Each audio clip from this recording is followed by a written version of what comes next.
So, I think my favorite thing regarding All In, was like the recent developments, was the Christopher Daniels versus Stephen Amell match. Yeah. Where Oh somebody man. on Reddit, where somebody on Reddit wrote, Christopher Daniels is gonna give it to Walmart Batman.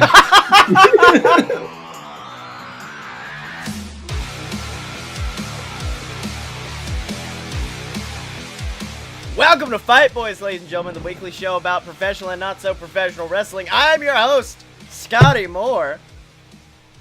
See, does this mean you're not a robot anymore? Did you become a real boy? Yes. Did you become a real fight boy? A mystical spell was cast upon me, and now I am real boy. No longer the show master. I am just Scotty Moore. He got visited by his own fairy godmother. Now he's a real boy.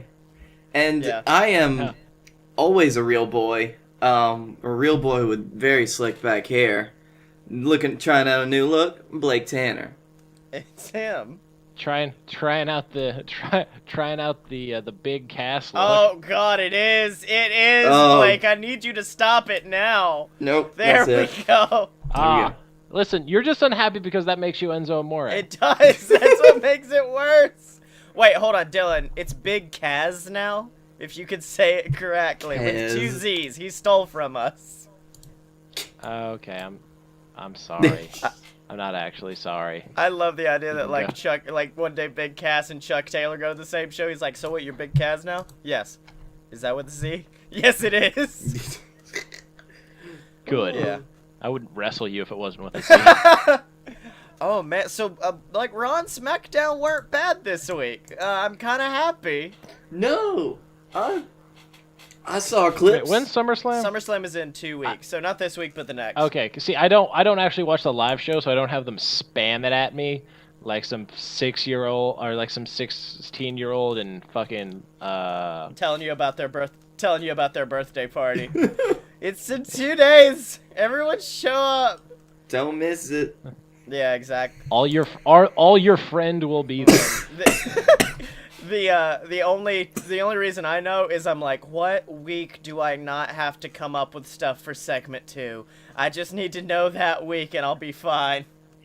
Oh. But yeah, that Paul Heyman promo might be one of the best Heyman promos he's ever cut. And it was not like Heyman is usually. It's very opposite. It just chose to go. Listen, the great thing about Paul Heyman is that Paul Heyman can cut whatever the fuck kind of promo he wants. Mm-hmm. And if he wants to cut a teary-eyed promo about how badly he wanted to ride off in the sunset with Brock Lesnar and now he can't, Paul Heyman will do it.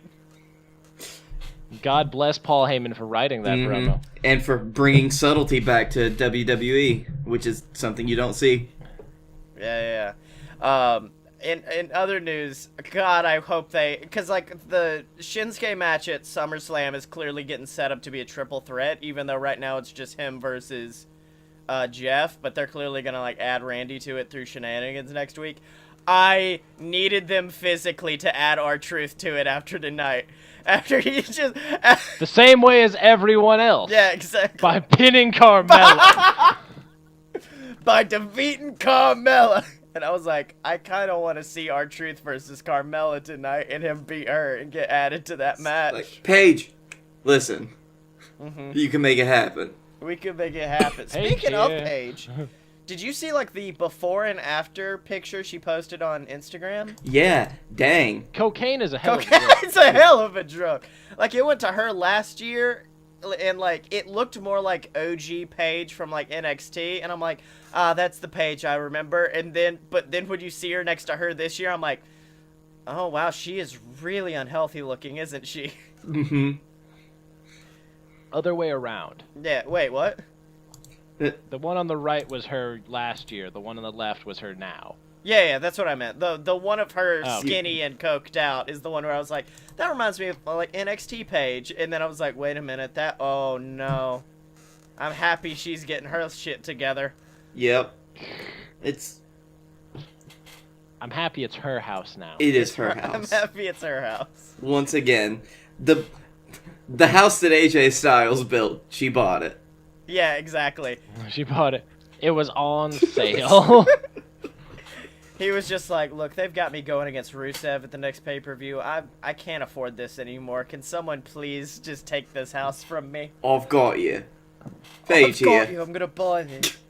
Paige's house in the middle of our street. Paige's house. Oh, man. That was my favorite Disney Channel original series was Paige in the House. It was really good. This will only make sense if you listen to our BS episode, but Robin Hood, Prince of Thieves is on my television again. Son of a bitch, Blake, turn off the television. I can't. Blake's recording a podcast while at the same time being like, oh, let me check out Kevin Cos, just getting it as Robin Hood. Oh, and he's getting it. Yeah, getting it. Also, finally, we can stop speculating, because apparently Dean is, like, not confirmed, because they don't want to spoil it. He's soft confirmed. It's kind of like how we were all pretty fucking sure AJ was going to be at that Royal Rumble a few years back. Mm-hmm. You know what I mean? It's like he can show up at any time now, and it's not going to be a surprise. But it will be a surprise. Yeah. Well, to be fair, the AJ thing still got me hyped, because... I saw him at a Ring of Honor show literally the night before in Georgia as his, like, big farewell. Because he was like, I'm from Georgia, so I want to make sure y'all people understand that I love you. And I'm like, fuck yes. And then the very next day, he shows up at the Royal Rumble. It was like when, Dylan, when me and you went to see the Bucks versus the Hardys, and they lost in a ladder match at Ring of Honor, and then the very next day, they won a ladder match for the titles. In WWE, yeah. That was a weird couple months because we saw them we saw them in a title match in like every company in this span of 3 months, and I was just like, that's not how this. That's not how this works. I think I was reading on Reddit the other day that this show wouldn't exist without the Hardys because we met Dylan at a show where we saw the Hardys. I don't think they did a match. I think they only like announced they were gonna have a match against like fucking Drake Maverick or whatever. Then Ring of Honor saw them again, and then WrestleMania saw them again, and then after that I was like, you want to do a wrestling podcast? Yeah. I read somewhere on Reddit where they said that the Hardys held a certain number of titles in a certain span of time that has never happened before and will probably never happen again. Yeah. It was a month, I think. Yeah. They held the... I think it was like a month and a half. They held the TNA, the Ring of Honor, the ROH, right. Yeah, and the other one, all like back to back to back to back. And also a bunch of like smaller company titles as well that I'm fairly sure they didn't even lose. They just kind of sent back like, we don't need these anymore. You can take these back. It's fine. We can't do that many matches. I'm sorry. My body is broken. Have you guys heard about just how messed up Matt is right now? Yeah. Well, guess what? When you do a second rope leg drop for 8 years. Yeah, exactly. And then you don't rehab it. Well, don't worry. He's going to get some DDP yoga. He's going to be right as rain. Yeah. DDP yoga is the snake oil of the new generation. It is now the... Oh, did you actually sever your spine from your brain? DDP yoga, it'll work wonders for you. It's fine. Not from your body, from your brain. From the brain itself. Broke the brain stem off. Your brain grows a new body. That's what it is. Just ka-cha! Oh, man. You know, sometimes when I look at JWF, I think that we have a very bad and like limited tag team roster, but then the New Day get another #1 contender shot, and I'm like, no, we're fine actually. We're cool. Pretty good. We can make some people up. They're stuck with just the Bludgeon Brothers versus. They really should have had the Good Brothers win him. Yeah. I really feel that because that opened up some new possibilities. Like, because then you could have a jobber tag team theoretically win it. Like, they wouldn't probably, but it was a possibility. Yeah, exactly. And also just because the Good Brothers are the best, and you'd think Carl working so hard for those abs would be enough for Vince to be like, he's got nice abs. Give him the title. He's got good abs, and the other one's tall as hell. He reminds me of Festus. He's like, I was Luke Gallows before. Yeah, no, I don't remember that. What was it with? I was with CM Punk. Yeah, that's why I don't remember it. With What's who? up, Festus? Who and what? Pepsi guy? You Festus. I'll never forget that interview. Just one, I think it was Marty Asani in fucking Ring of Honor would always just pull up Festus pictures of him and show them to him in New Japan and just run off. Just remind him of how much he looked like a goober. Cool. That's all right, good. I know we started speculation about Dean coming back, but I want to start new speculation, and that's, what is Cena's 6th move of doom going to be?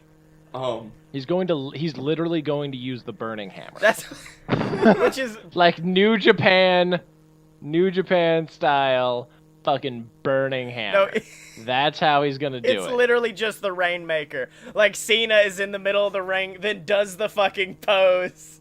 The camera does the exact shot, and then he hits the Rainmaker. I was gonna say the Rainmaker too. Damn it.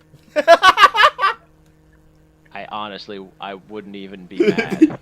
Oh, no, with me, I was just like, this is going to be it. This is when they're going to look us in the eyes and tell us, yes, we're listening to Fight Boys, and yes, we're stealing your shit.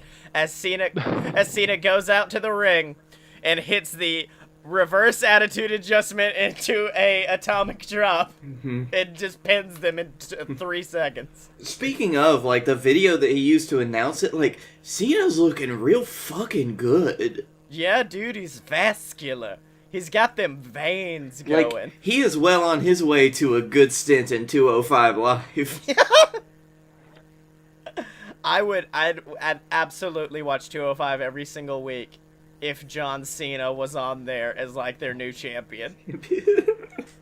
It would be like a reverse Enzo Amore, where I was just like, oh, he's here now. That's kind of that's not that interesting. He's kind of just a little shit now. Instead, I'd just be like, yes, Cena! Get it! Cena. Oh, man. So, did you guys read about The Undertaker getting head? That was the best. That was the best way to phrase that. Thank you. I love the headline. I'm on Uprocks, and it's, The Undertaker once had a tattoo interrupted because the artist was offered a severed head. What was going through the... How do you find a severed head? I mean, finding a severed head is actually pretty easy. That's not something you want to have recorded of you saying, Dylan. He's like, let me just open the door behind me. Yeah. I mean, it's really easy. You just sever the head of a living person near you. Guess what? You then have a severed head. There are several steps in between. There's not as many as you think, honestly. Just you're overcomplicating. What do they call it on Reddit? This is how to draw an owl. Step 1, draw a line. Step 2, draw the rest of the fucking owl. Yeah. Oh man, some fans were dying to meet the tattoo artist and brought him a special gift. Yeah, they brought them upstairs to the room and they said, yeah, we got a head for you. I'm like, a head? And they said, yeah, we were partying in a cemetery the other night after it rained. There was a mudslide, and we found a head in the mud. I don't know what's worse. I 100% believe that story. Yeah. Well, no, even worse, I would 100%, like, I don't know what's worse, actually severing the head and bringing it, or defacing a corpse, ripping the head off, and bringing it to the guy. Yeah. Like, yeah. Yeah. I love the fact that Undertaker was the one who was like, nah. Like, he says, Undertaker was freaked out by the whole thing. I fucking wonder why. Like, me too. That seems like something that'd be right up his alley. No, if it was like, we found a sick new part for a motorcycle, then he'd be like, yeah, let's do this. But if they're like, hey, we found this monkey's paw. Yeah, no, I'm not gonna get into that. Not today, I think. Not today, so says I. Fancy Undertaker. This is what I am outside. I see you have purchased a head. Oh yes, this is what happens when I take off the hat. My brother's the mayor of Knox County. Did I tell you that? Oh wow, the last line is probably something I'm gonna get stitched into like a nice throw pillow one day, and it's, make sure if you're thinking of presenting the dead man with a gift, don't make it a decapitated head you found in a cemetery. Or like, I'm just gonna get that like old grandma. Hold on, let me just write that one down. Get that old grandma stitched onto a pillow, like that really nice one with flowers to the sides. That's actually okay. Yeah, no. That's actually what happened. It's a good call. During Kane's acceptance speech when he won the mayoral election. He came out to Slow Chemical, and then his brother in kayfabe, the Undertaker, turned off the lights. They turned back on, and he was right next to him on the podium, and he had a severed head. And he said, "It's our dad." It's my dad! You know, I thought you were being serious for a moment, and then you brought up the Undertaker had a severed head at a mayoral campaign. Now, Kane did when he came out for his acceptance speech, he did come out to Slow Chemical. That is true. I want him to become president one day just for those sweet, sweet 4 years where we no longer hear ba-da-da-da-da-da-da. Instead you hear ba-da-da-da-da-da-da. No. Sadly, though, Kane's politics... It's such a sick guitar part. It really is. It was part of why Kane was my favorite wrestler for like a decade. Fantastic. That's the only thing that's gonna suck is the fact that, man, the Secret Service is gonna have to be on point because he's gonna have that pyro at every speech he does. And they're gonna have to try really hard to not get spooked by it. Yeah, exactly. Mm-hmm. Oh, who was it? Was it Daniel Bryan? Who got spooked in the ring by the pyro that one time? You'll have to be more specific, because I think like a few people of kayfabe gotten spooked by it. I think this is the recent one. I think it was Daniel, and I think instead it was him trying not to get spooked by it. So he was just sitting there like, no. No. Aww.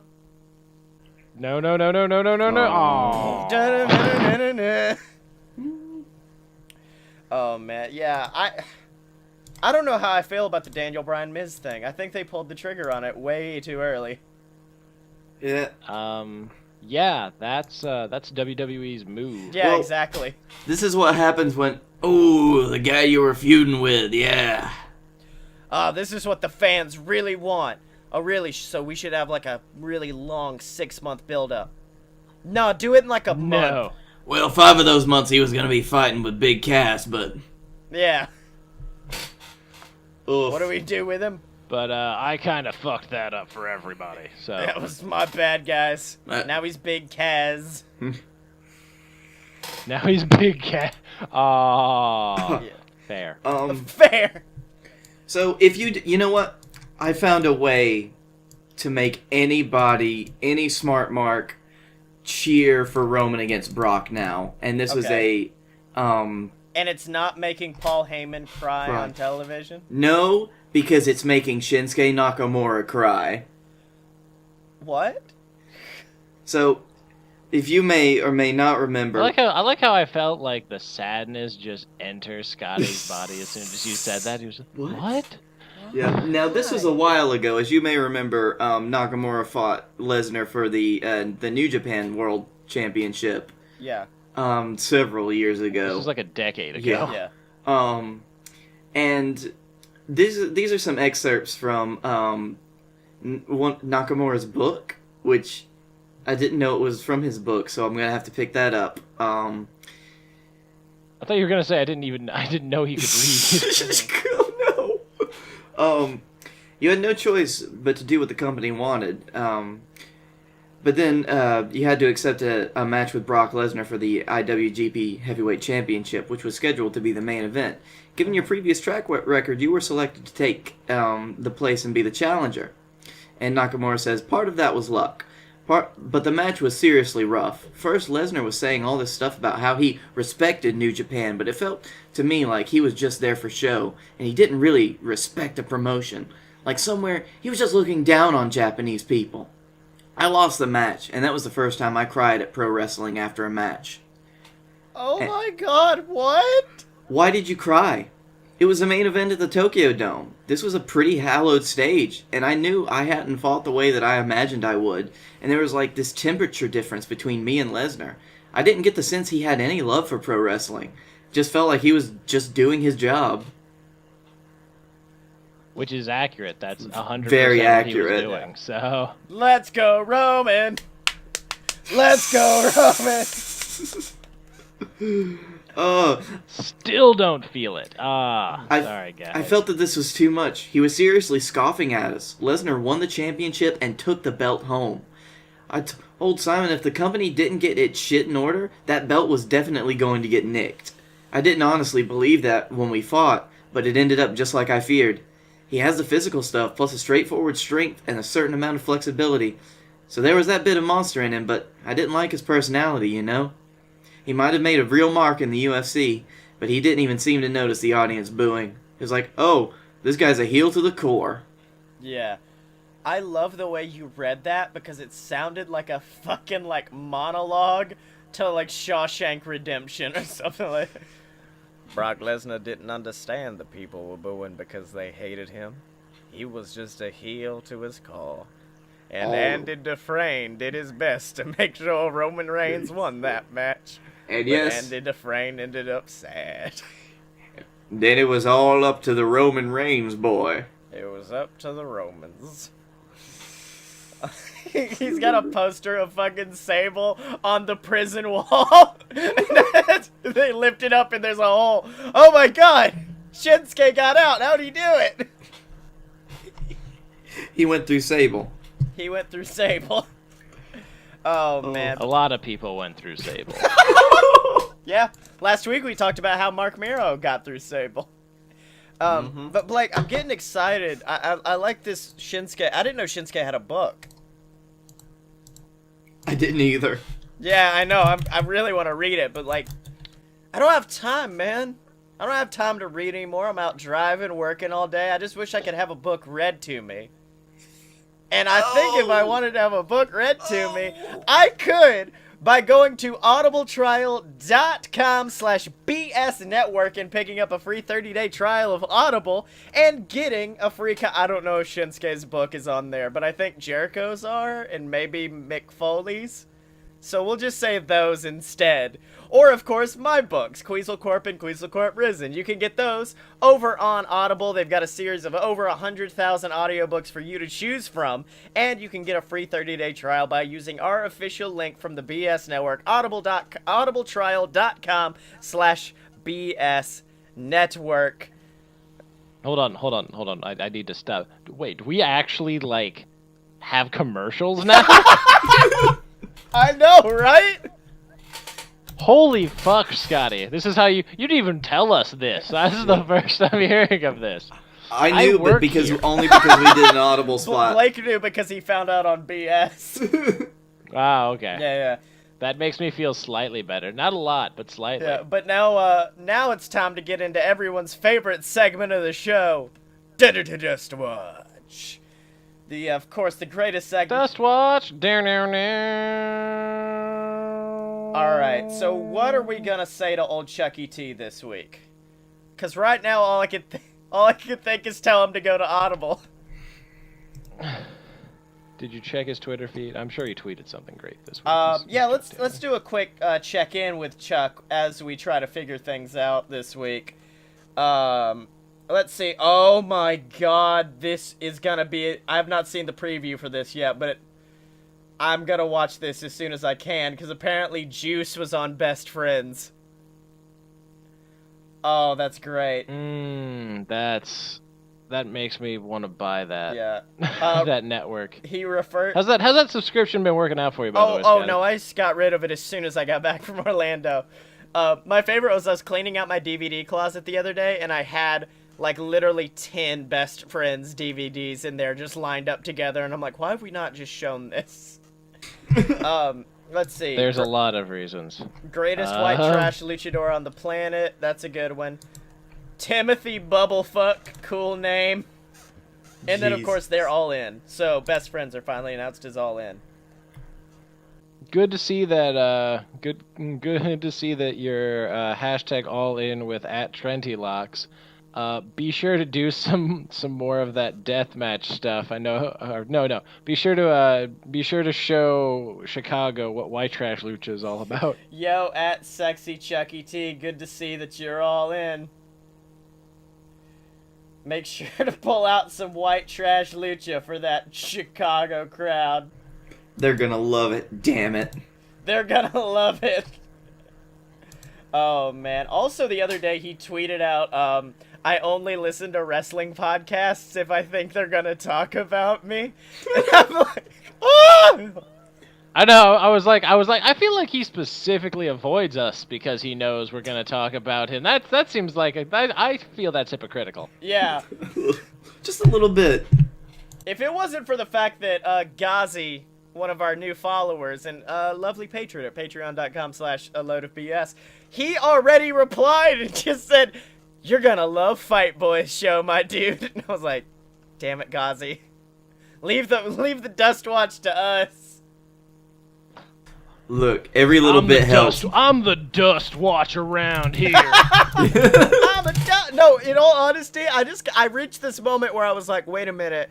I will feel like our mission failed if someone else gets him to follow us and we don't. Unless that other person is Trent Beretta. Here's the thing. I, at this point, consider it that we've just gained such influence that he couldn't ignore us. Like, we couldn't do it directly, so we had to gain, like, allies to, like, flank him like fucking D&D. Exactly. I mean, honestly, now that we have the audible armies... Yeah, exactly. The audible armies. I'm writing that one down. That's... We will break down the walls to the fortress of dust. Hold on, let me roll. Hold on. I feel like that should be followed up. Break the wall. Not you.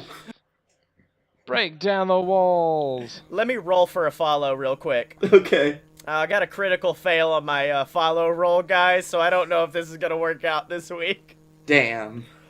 Also, I just went to Squared Circle, and apparently New Japan has put together an infographic on the appropriate way to cheer for a match, and it's great.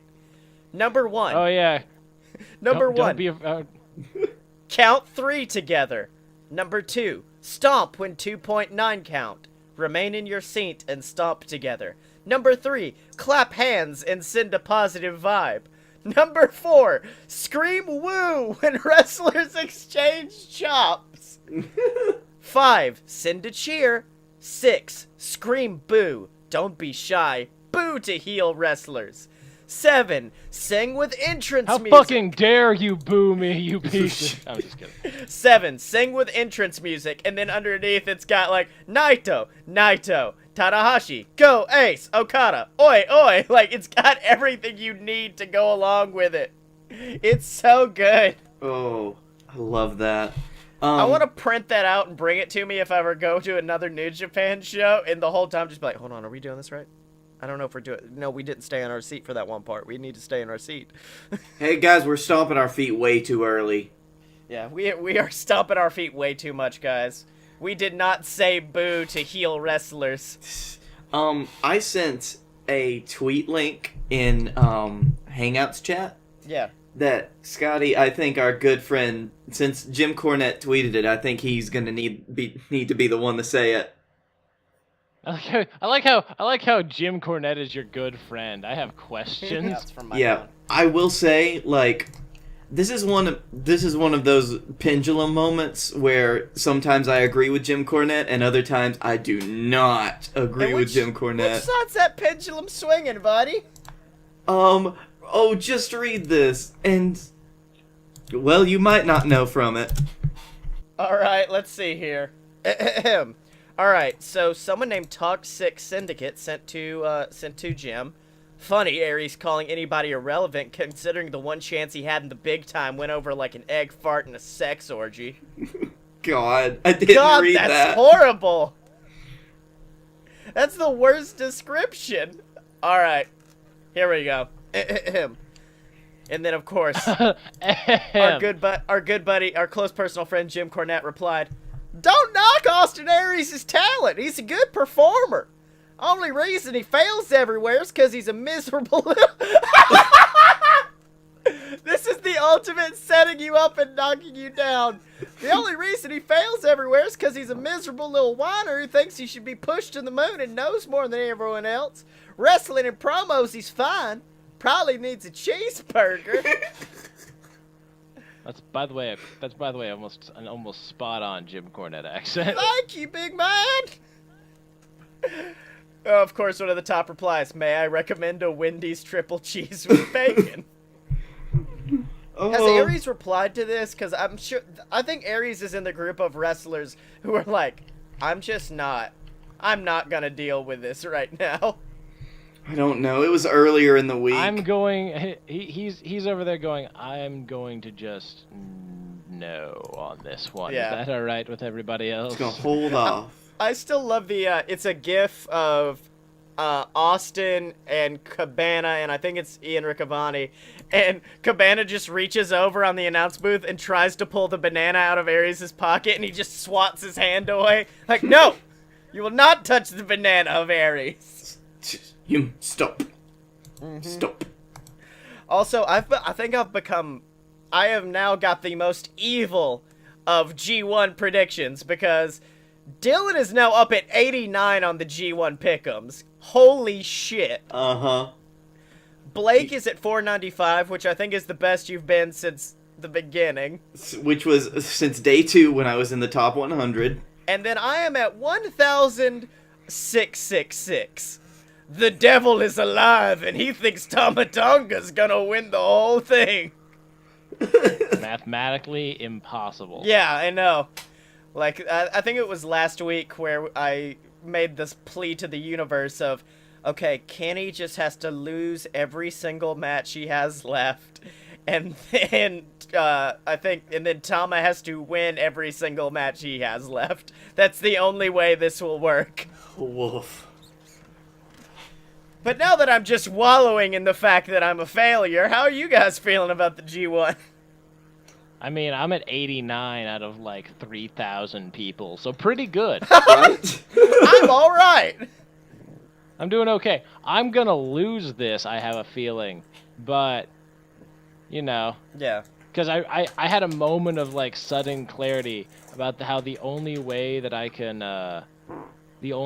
be right about my final was for Kenny to lose the last 3 matches that he has. Yeah, exactly. Like, on the one hand, seems possible, maybe even probable.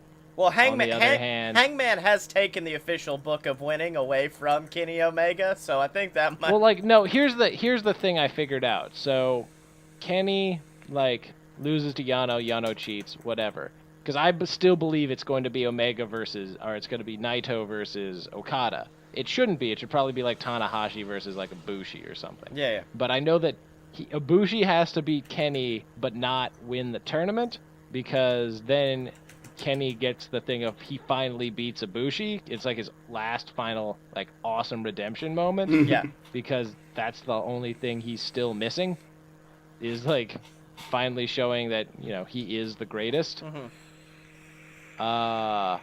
And then I wanted Naito versus Omega because that's literally the 2 hottest wrestlers in their company going, like, head-to-head. Yeah. And that would make, I believe the word is shit tons of money. Yeah, exactly. Yes. Well, I mean, I think Kenny's already proven himself. He has his own cologne, guys. So I don't think...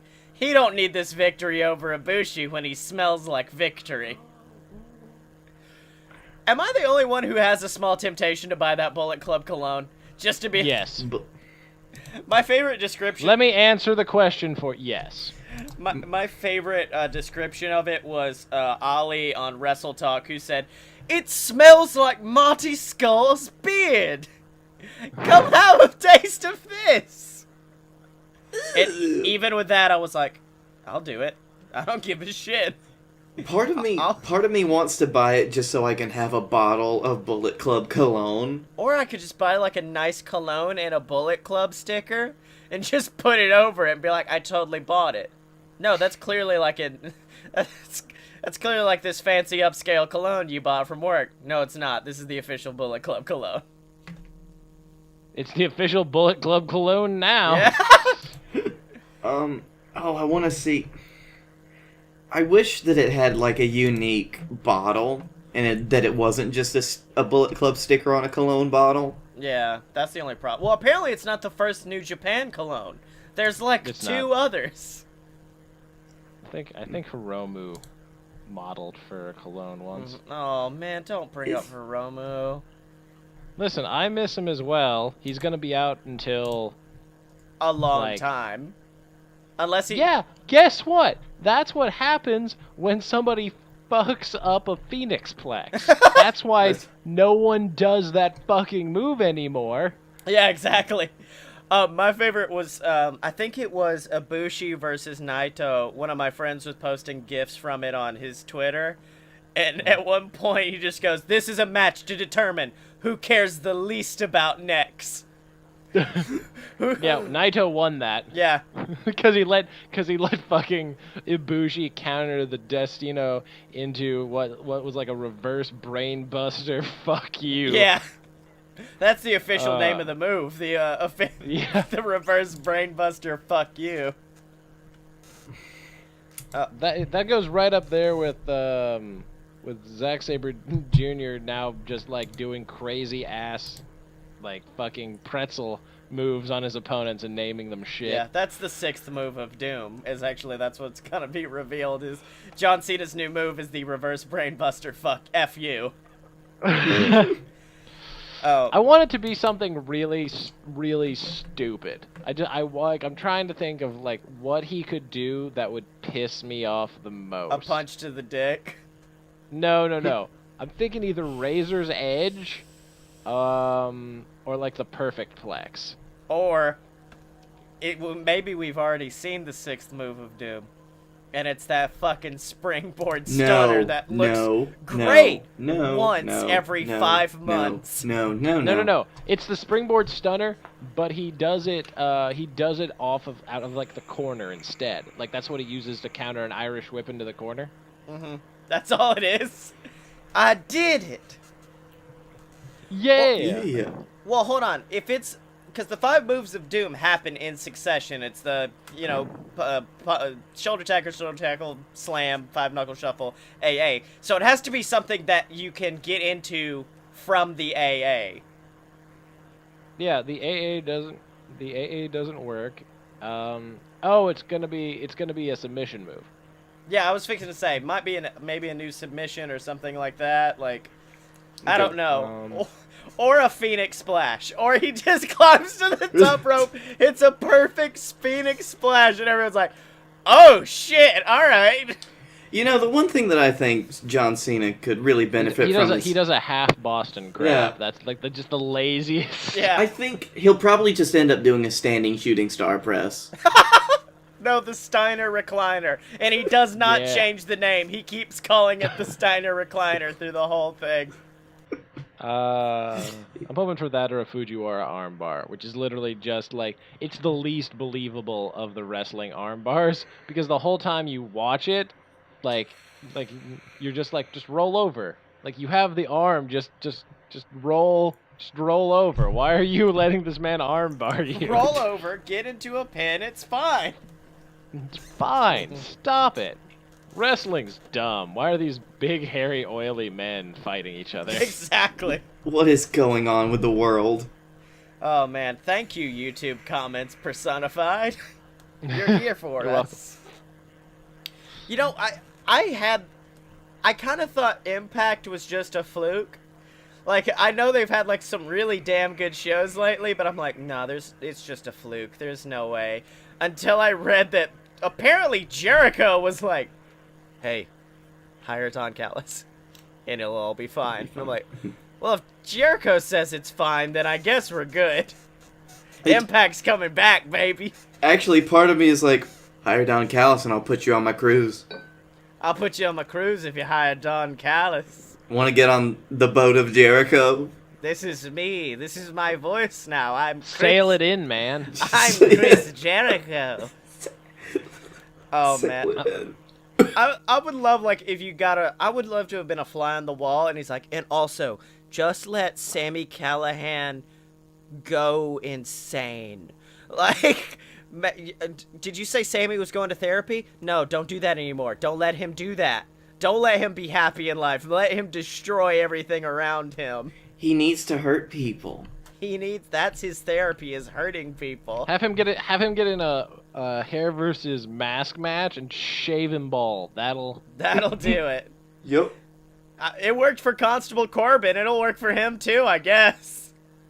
I mean, it works for Dean, because apparently Dean's coming back bald. So. Oh, that's right. Oh, that's what it is. The fucking Switchblade conspiracy.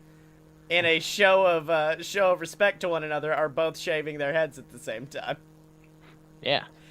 I just want Dean to show up like buzzed haircut beard. Yeah, exactly. Like legit beard. Everybody be like, who the fuck? Holy shit, is that Dean Ambrose? And then he just like fucking dirty deeds, like a baby face, or like Finn Balor or somebody. Oh, I've already seen what he looks like, and I think the reaction would more be like, I didn't know Sami Zayn was on Raw now. What's he doing? Sami Zayn bald now? Why Sami Zayn shave his head? That's weird. That's so weird. Oh, yeah. You think with all the money that Dean Ambrose makes, he would just pull LeBron James, get like the hair plugs? Oh shit, I just got LeBron James and oh fuck, what's his name? Magic Johnson, was he the one who was crazy in WCW, or am I thinking of someone different? No, that was Dennis Rodman. Dennis Rodman. No, that's offended what, like that's any African American listener we had by confusing those two. I was just like basketball man. Let me name every basketball man I know. Oh, well, do you think Dean Ambrose is gonna start his own school like LeBron did? That's the Dean Ambrose school. I would move to send my kid to the Dean Ambrose school of like street fights and like boot knives. The Dean Ambrose school of bootlegging. Like, wait, what the fuck? That's illegal, Dean. No, it's not.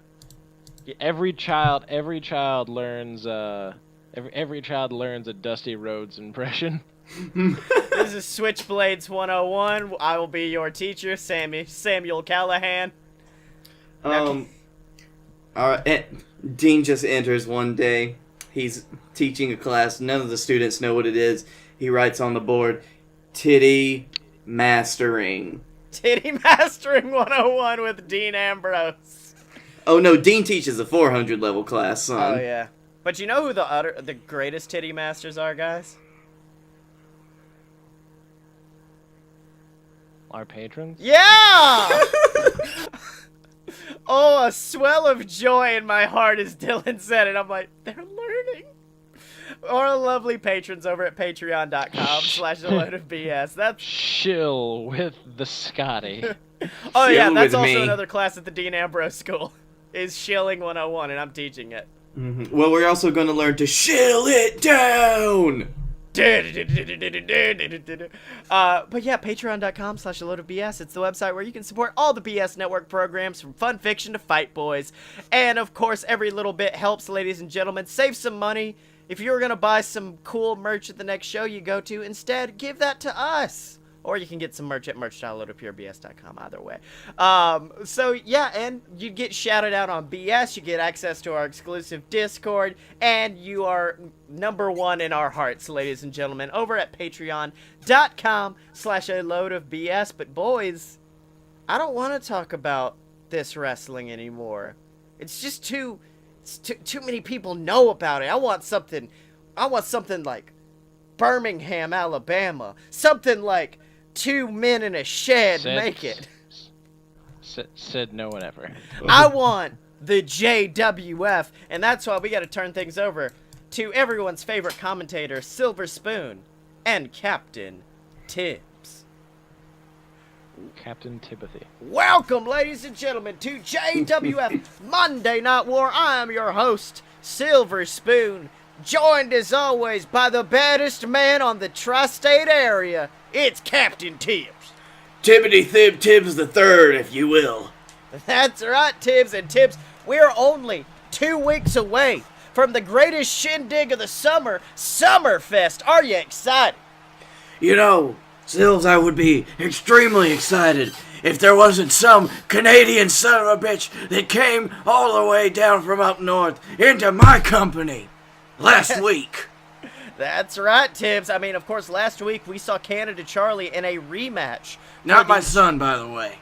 Yes, for the JWF Captain's Championship. And, of course, we thought Canada Charlie had him beat. It might have been the best match we've seen out of Canada Charlie as he faced off against the Dylan.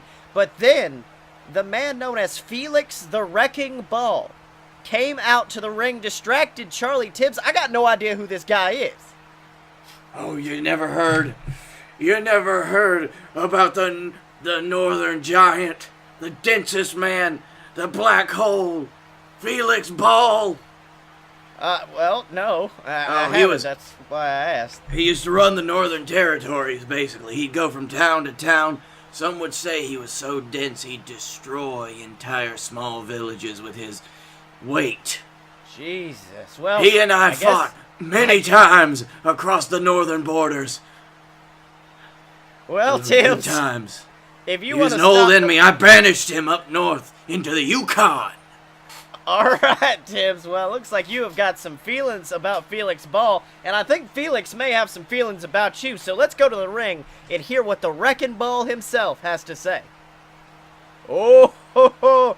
All right, everybody up there is certainly wondering about me, aren't they? They're wondering what old Felix Ball was doing, crossing the border and coming down to the old JWF, don't you know? Well, see, they're wondering why the Wrecking Ball dare step foot in this garbage promotion run by that pile of crap over there, Captain Tibbs. Well, let me tell you why. Because Canada Charlie insulted me. Canada Charlie insulted me by soiling the good name of Canada. And not just Canada, but soiling the good name of the Felix Ball School of Professional Wrestling. You see, 2 years ago, this little punk was dropped on my doorstep wearing his father's garbage merchandise for his garbage promotion. And this little kid was going by the name of Chuck Tibbs. And that boy begged me to let him become a professional wrestler. He'd wait outside, waiting to see me, and he swore he would do anything to prove his father wrong. He came in and said his father disowned him, kicked him out of the States, and he knew he had to go to the greatest professional wrestling coach of all time, and that's me, Felix the Wrecking Ball. So I trained him. I did it. I did everything I could to take that little lump of clay and make it into something worthwhile, even bestowing the good name of Canada Charlie upon him. And after seeing him work in this JWF ring, well, I can't help but think that I failed. And I'm sure you'll all agree. I mean, you've seen him out here, right? Out here making a mockery of this business, making a mockery of my name, and I'm done. I'm through with seeing him come out every week and get his hiney kicked 6 ways to Sunday, so I'm gonna give old Charlie the last beating of his career. I'm gonna make sure he's embarrassed to ever call himself Canadian again. That's why I've come down to this garbage city in this horrible state to demand a match from Captain Tibbs, and that match is gonna be between me and Canada Charlie. And when the dust settles, there will be only one true Canadian wrestler left, and that's Felix the Wrecking Ball. So what do you say, Tibbs? I see you over there twiddling your thumbs, pretending like I'm not here. Do I have a match or not? No! Hell no! You have crossed the line here, Ball. You dare step into my company, insult my name, insult my family, insult my boy, and then you demand a match? You're insane, Felix. There's no way that I would ever put my son on the line like... I'll do it. Charlie! What are you doing out here, son? No, don't do this. You don't know what he's capable of. Chuck, don't do it. No. You heard what I said, Tibbs. I want the damn match, and I want to show this hoser here why I'm the one true Canadian in this business, so book it, you old bastard. But let me tell you something right now, Ball. I don't want to prove how good of a wrestler I am. I don't have to prove anything to you. I'm a winner, plain and simple. And I'm gonna win against you at some Summerfest in a Canadian Maple Leaf street fight. Oh, well, Tibbs, it looks like Canada Charlie. I mean, I know you were a bit afraid of Paul facing off against him, but Charlie's made it clear he wants a street fight against this man. How do you react to this? I just hope my boy knows what he's getting into. That's right. Well, speaking of men who did not know what they were getting into, let's talk about Scotty Moore, a man who last week on JWF War came out. He's gotten bad about running his mouth to the crowd, proclaiming himself to be a god of wrestling. But of course, Tibbs, you and I both know there's only one true god of professional wrestling, only one true god of the JWF, and that is Momoa Curry. And Curry came out to that ring, almost scared Scotty Moore away. He actually ran off into the crowd. Tibbs, how did you feel seeing Scotty Moore like that? It's a rare day to watch Scotty Moore run like a coward into the crowd, and very nice. I think it was very cathartic for him. I hope it taught him a lesson. That's right, Tibbs. Well, actually, Scotty Moore's backstage with one of our top interviewers, and we're going to see how he felt about Momoa Curry's return. Hello, everybody. Dad McDonald here with Scotty Moore. Now, Scotty, last week, Momoa Curry interrupted you during the main event of the show, making his grand return to the JWF, and, well, you ran. A lot of people online have been calling you a coward for running away, but how did you feel in that moment?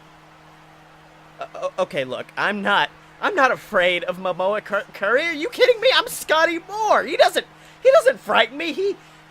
You haven't seen him backstage today, right? Why? No, I don't believe I've seen him. Good. Let's keep it that way.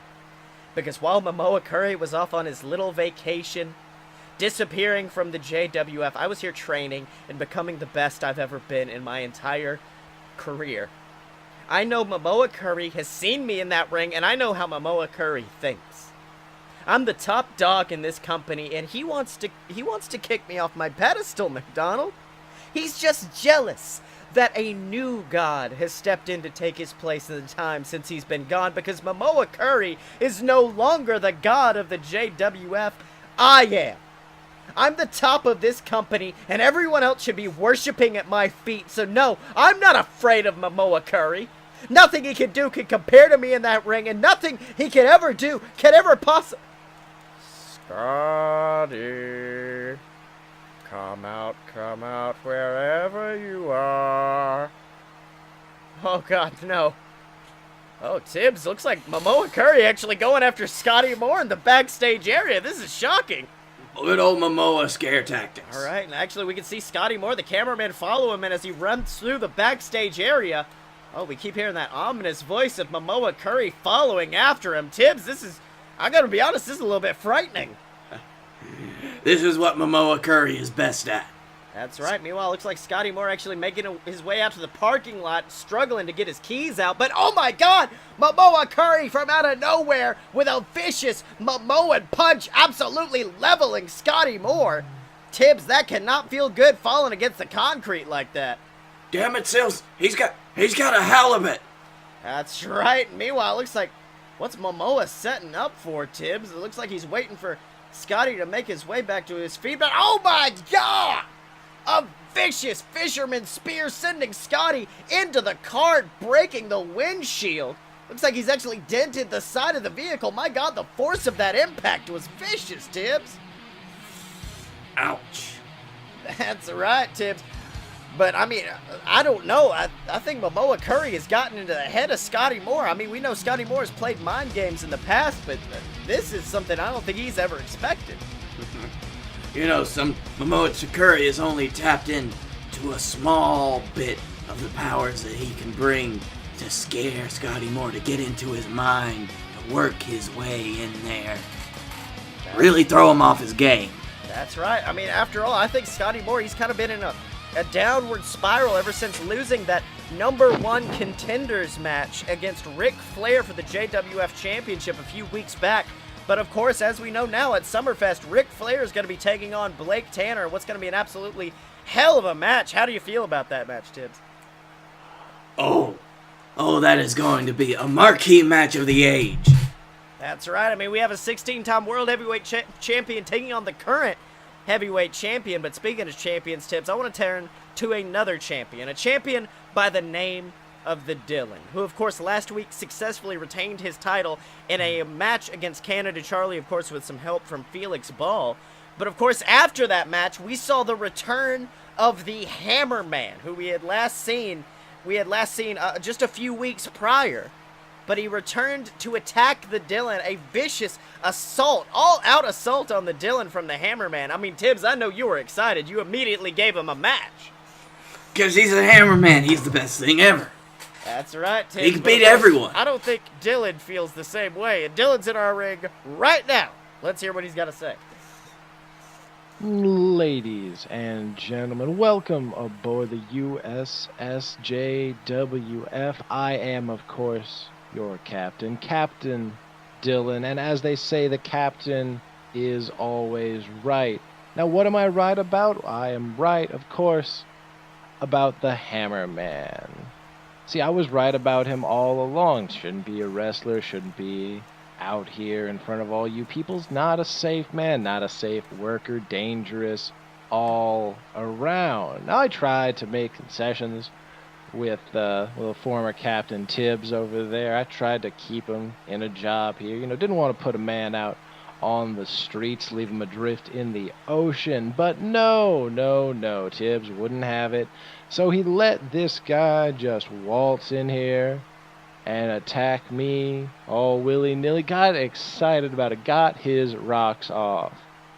That's why he's not the captain anymore. So you can't have that kind of dangerous emotion when you're the captain. So I'm going to speak logically. I'm going to speak in a very level tone. You see, I understand, or I would understand Hammerman's actions. You see, just, like me once upon a time trying to break into the business, you got to go for the man on top in order to make your mark. You see, I would feel that way, but you see, I know something about the Hammerman, something that I tried to conceal. But you see, I was backstage a few days ago, back in the locker room with the boys, and I caught this familiar smell. It offended me. It brought back these bad memories, and that's when I realized, you see, the thing the Hammerman doesn't want you to know is that he actually is... Oh, Tibbs, looks like Hammerman actually coming out to interrupt Dylan. I don't think he wants people to know who he is. Dylan just staring as Hammerman comes out into the ring facing off. What do you mean know who he is? He's a Hammerman. That's right, but it looks like Hammerman looking to grab a microphone, but wait, thinking better of it, actually dropping the microphone down onto the mat. Oh, what's the matter, Hammerman? Cat got your tongue? Your head too far up in the clouds? You just don't want to talk to all of us? It's all right. I understand. I mean, they've heard your annoying voice enough before. I think it's time to drop the charade, though. You're giving homeless people a bad name, so why don't you just take off the mask, tell them who you are, and we can get on with this. Tibbs, Hammerman looks shaken. I mean, he doesn't even want to take that microphone away from the Dylan. I mean, do you have any idea who this guy could be? I mean, I know you're the guy who signed him to this company. Who do you think the Hammerman could be? He's just a Hammerman. What do you mean? I don't know, but the things don't seem right. All right. Well, if you don't want to do this the honorable way, then I guess as the captain I'll have to take charge myself. Oh my God! And Dylan attacking the Hammerman with a flurry of punches, cornering him and begins laying in some vicious kicks to the ribs. Tibbs, this is a horrifying assault. No, not the Hammerman. Oh God, looks like Dylan attempting to untie that mask and pry it away from the skull of the Hammerman. But wait! The masked man fighting back, shoving Dylan to the middle of the ring, and a huge drop kick to the chest of Dylan, leveling the tall man. Hammerman trying to readjust that mask, trying to hide his identity, laying in some vicious stomps to Dylan's body.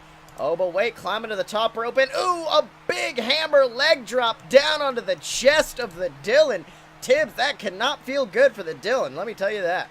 No, it doesn't look good from up here either. That's right. Meanwhile, it looks like Hammerman. Oh, Hammerman! I think he knows he has that match at Summerfest, and he has grabbed the JWF Captain's title and holding it high. Tibbs, let me tell you something. I don't think it matters who's under that mask, because after Summerfest, we may be looking at a man who we can just call the JWF Captain's Champion. What do you think? May just be possible. Also, might have to have a talk with the Dylan. I don't think he understands the duties of the Captain's Championship. That's right, Tibbs. But I mean, I guess if we're going to find out what happens next with the Hammerman, what happens next with Blake Tanner, the Dylan, all of your favorite superstars, you're going to have to tune in next time to JWF Monday Night War. All right, my boys, it's been an episode. What did you learn this week? I learned that the last-ditch effort that Vince McMahon could do to get Roman cheered over Brock Lesnar is to make Brock Lesnar force Shinsuke Nakamura to cry live on stage. I learned that if Scotty stops shilling long enough, he can become a real boy. And I learned that Austin Aries is a fantastic worker, great on the mic, amazing professional wrestler. And he's also the biggest piece of human excrement I've ever seen in my life, and he needs to eat a damn cheeseburger. I'll tell you that right now. Oh, man. So, Dylan, you can be found on Twitter at SexyChuckyT. Blake, where can they find you? At Blake A. Tanner on Twitter and at the Darkroom Video on YouTube. That's right, you can find me on Twitter at ScottyMo. That's ScottyMo. And make sure to buy all my books on Amazon. Queasel Corp Trilogy, BS versus the Gods. Just look up Scotty Moore and you can find it. Or you can go to audibletrial.com/BS Network and get a free 30-day trial of Audible and get a free copy of Queasel Corp or Queasel Corp Risen on audiobook just by going to audibletrial.com/BS Network. And of course, it's a free book for you. It supports us. It's win-win. But if you want to support us a little bit more, you can over at Audible or at patreon.com/aloadofbs. Or of course, go to merch.aloadofpurebs.com and pick you up some shirts. We got shirts for our favorite JWF superstars. Shirts letting people know if you're a fight boy or a fight girl for life. And we even have brand new pop sockets. Those cool things that go on the back of your phone. We now have an official Fight Boys pop socket that you can get over at merch.aloadofpurebs.com. And of course, make sure to go to aloadofpurebs.com and check out all the other programming from Opposite Attractions, Fun Fiction, A Load of BS. If you liked me and Blake being assholes this whole time, that's all A Load of BS really is, ladies and gentlemen. So make sure to check that out. And if you're on iTunes, make sure to rate and subscribe. Every single little bit of review helps. And, of course, if you're on YouTube, comment down below. Tell us what you liked about the show. Tell us who you think the Hammerman truly is, because it's still a mystery to us, to be honest. And, as always, you can find us at aloadofpurebs.com. Step up to the merch table at merch.aloadofpurebs.com. Find us on Facebook, subscribe to the YouTube, donate on the Patreon, and remember to follow us on Twitter at FightBoyShow Chuck Taylor, because when you're a fight boy for life!